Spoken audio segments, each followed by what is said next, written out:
Okay, friends. Okay, so if you have a YouTube channel, you've been putting things on YouTube, and now you can't use YouTube because we're using Canvas, and the district has blocked all access to YouTube. If you own the video, but you put it on YouTube, and you need to now put it on Canvas as an independent video, it's a quick way to do that so you don't get lost. Okay, first you need to be logged in. Make sure you are logged into your channel. You can access it by going to YouTube Studio or YouTube Studio here.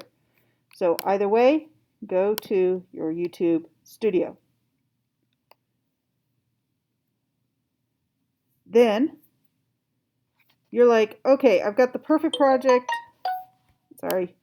You've got the perfect project. Maybe you made it just last spring and you can just scroll through and find it. Maybe you made it 5 years ago and you have no idea where it is. That's where I was at. So I was like, oh, I've got that bug project that I did. I can have the kids do that at home. Okay, there it is.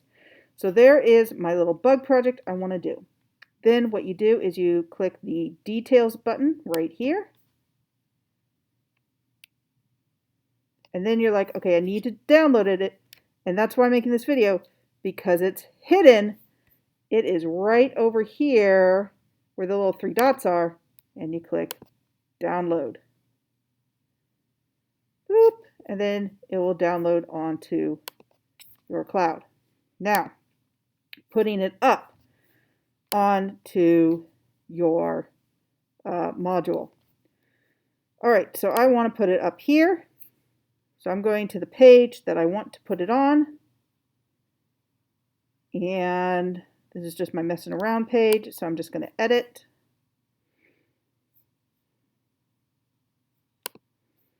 I'll go ahead and just delete all of that because this was on YouTube and it won't work now. So we're not going to do the dot project now. We're going to do the bug project. Fine. It's fine. It's fine. Insert media. Nope. Cancel. Sorry. This one. Record and upload media. Totally different. Upload media. Select a video file. This is where things can get a little tricky. If it is too big, it will say out of space. Boop. Okay, so that one is 77 megabytes. Should be okay. YouTube typically downloads a fairly compressed file, so you should be able to just do that. There it is. You get your little preview there. It'll be fine. And save it. It does take a few minutes. To load up. So give it that time, and then within a few minutes you should be able to watch it. All right. That's all. Hopefully that helped.